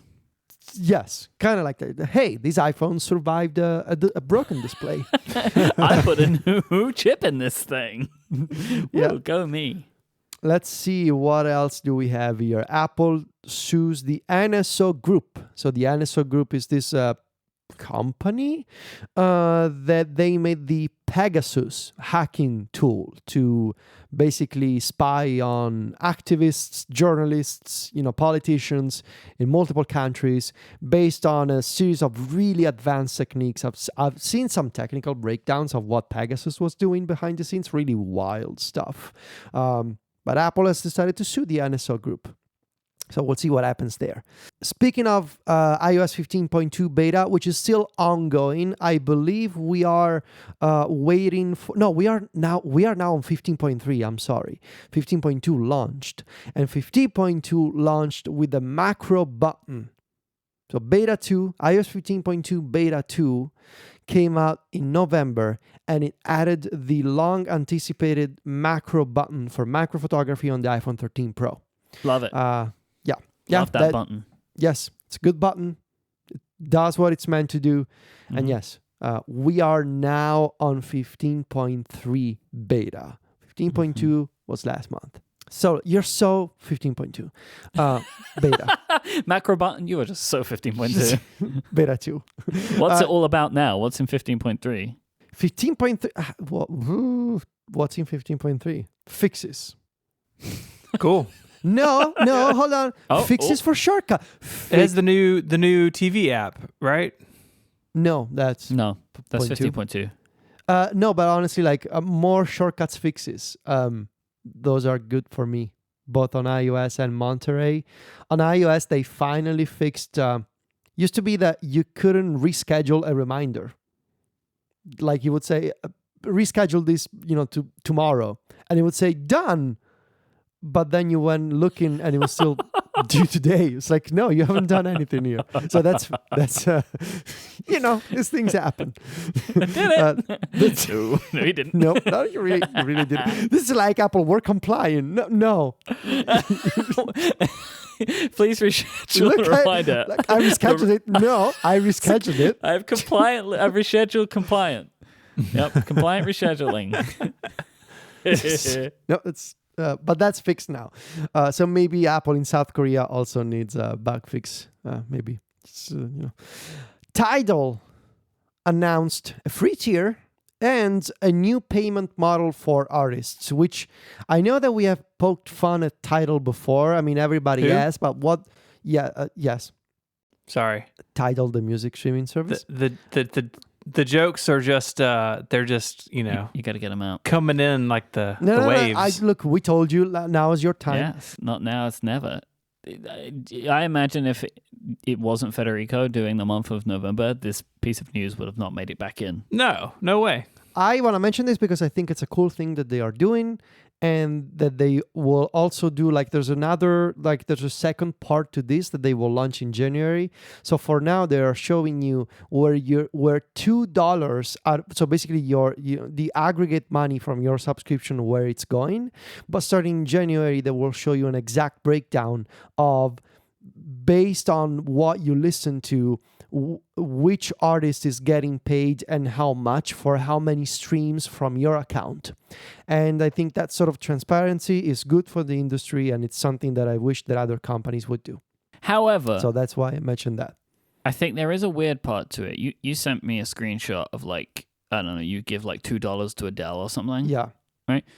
There is a part of her, it's like, Adele doesn't need my $2. I know. Like that's this other part to it where it's like this only really works in the feel good part of indie bands, which is why I don't think anyone else would do this, because Tidal has that feeling to it of like the music lovers music service. You know, like Spotify, if Spotify do it or Apple Music do it, it's just like, oh, my $4 went to, like everyone's $4 goes to the same people. You know what I mean? Like it works way better for people who experience lots of music. I don't know. Federico, do you think I'm off base? No, I think you know, the Tidal definitely has that sort of feel to it, that it's like this is the service you go to for like these lesser known artists, and therefore it makes sense to see where your money is going because you're directly supporting those artists. I get that, but at the same time, I know that Adele is like, you know, wildly rich, but still, She if I listen deserves the to her money music, for she her art. deserves- Yeah, I agree with you. I'm not saying she doesn't. I know that I could come across that way of what I said, but yeah. I guess like there are worse millionaires in the world than of you know, course. But if there is, musicians I enjoy. I think there's a weirdness to it. I do think there's a weirdness to it. But yeah, I don't know. It's complicated. Speaking of music, Spotify finally gets real-time lyrics, also a feature that was announced way back. I believe it was like 2020, maybe even. It was a long time. It was a long time ago now. It's, That means that Spotify Hi-Fi will come in like February of next year, and then they will Maybe. be within their usual time frame of I think so. announcement to release. Could be. I think so. That could be. And lastly, a judge orders Apple to allow in-app payments, like external payments on the App Store. But has anything changed here? No, there was more news in December that Right. Apple basically doesn't have to do it yet. So there's an announcement. Yeah, so Judge Gonzalez Rogers, as part of the Epic case, said, no, you have to comply by my ruling and you must allow external payments in the App Store. And then Apple appealed it, and I'm going to get to that in a moment. All right, so how do we rank November? Normal. I'm not super enthusiastic about any of it. It's normal, right? It's normal. Yeah. It's not bad. Self-service repair was a nice surprise. Macro Yeah. button is cool. We had Normal. hardware to talk about, even. Normal. Yeah, normal. All right, so we get to the worst month for recap, which is December, because all this stuff literally just happened. AirPower rumors come back from the dead. It never dies, you know? Nope. The great charging Universal pad in the sky. Control officially delayed because the year's about to end. So it's either now or never. The Mac Story Selects Awards for 2021 were announced. Yeah. Those were not delayed. Those were right on time. Right on time. Well, I don't know. This could be one of those things where it's like we were never told when it was going to happen. No, it was literally not delayed. Like it was I can tell you that it was not delayed. It feels By delayed. the time people hear this, but not as of time of recording, the upgrades will have been announced too. I'm not familiar with those. They're good. They're a really good one. They've been going for 8 years. So that's good, that is. God, man, a couple of years is a decade of the upgrades. That's a horrible thing to think about. pretty wild.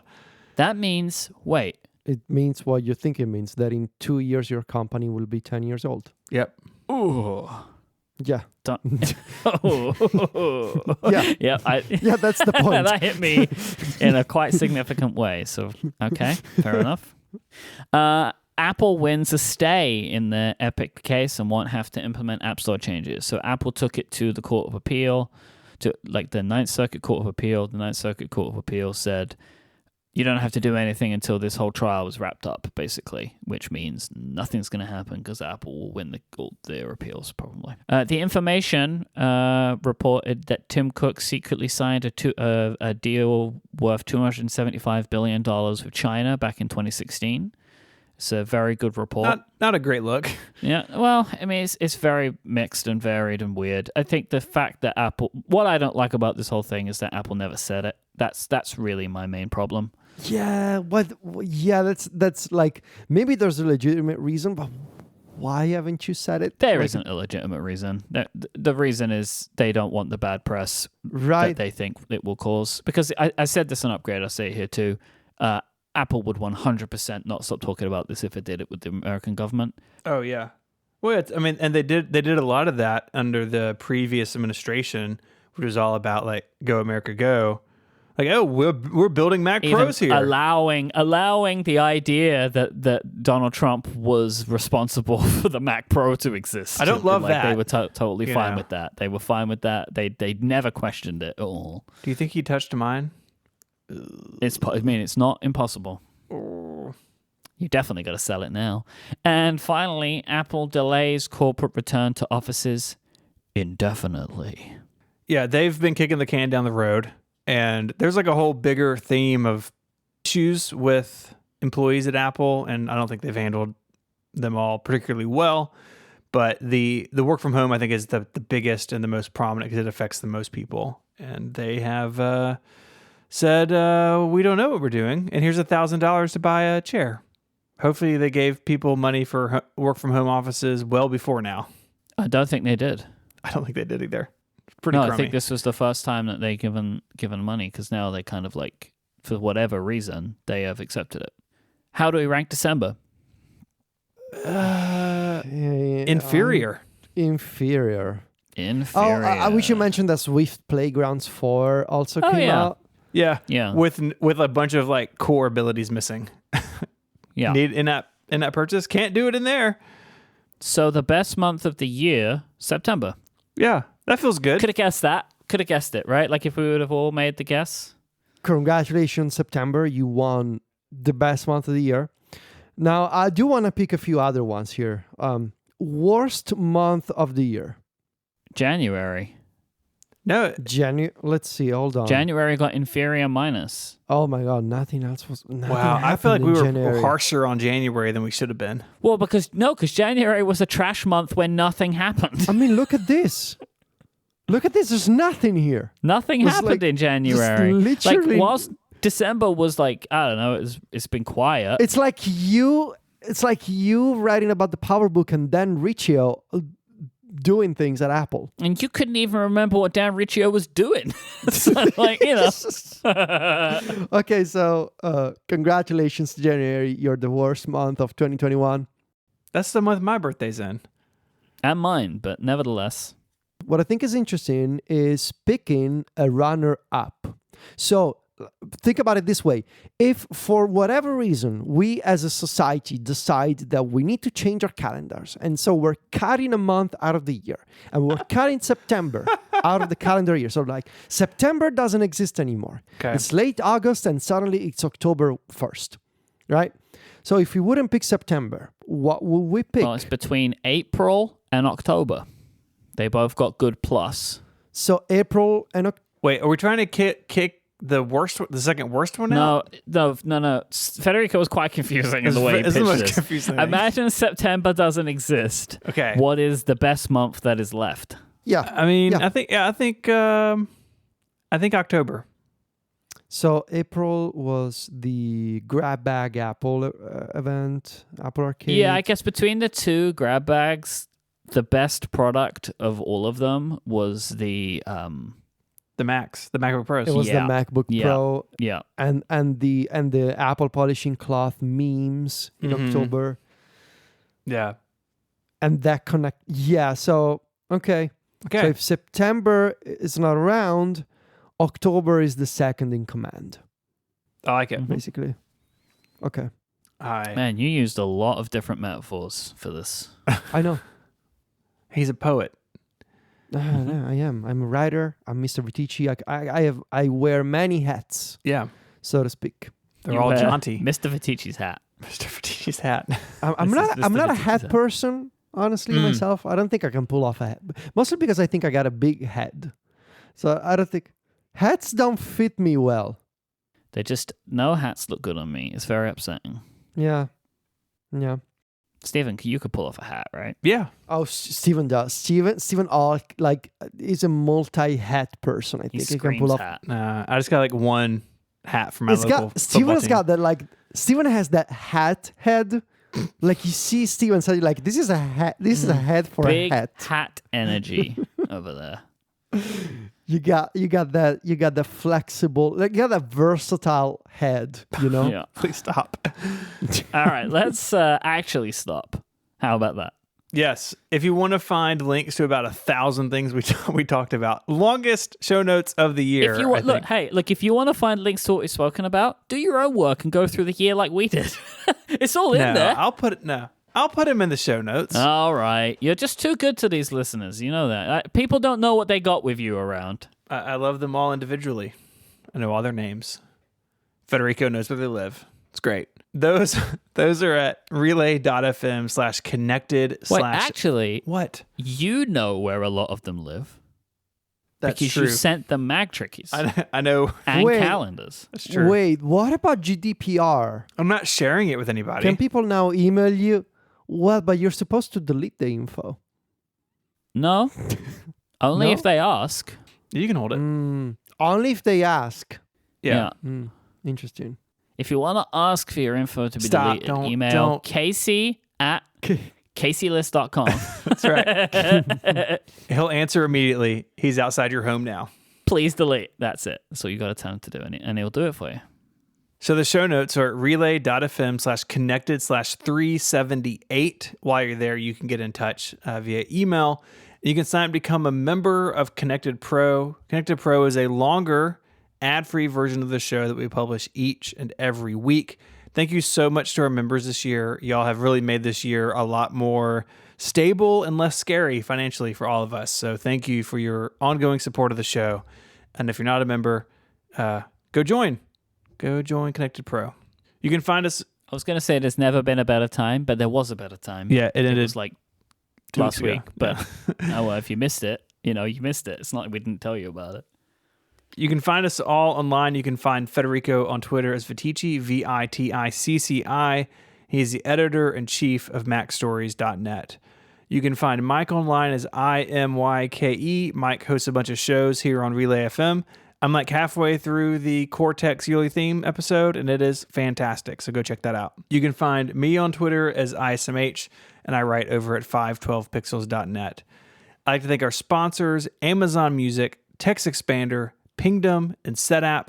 And until next time, guys, say goodbye. Arrivederci. Happy New Year. Bye, y'all.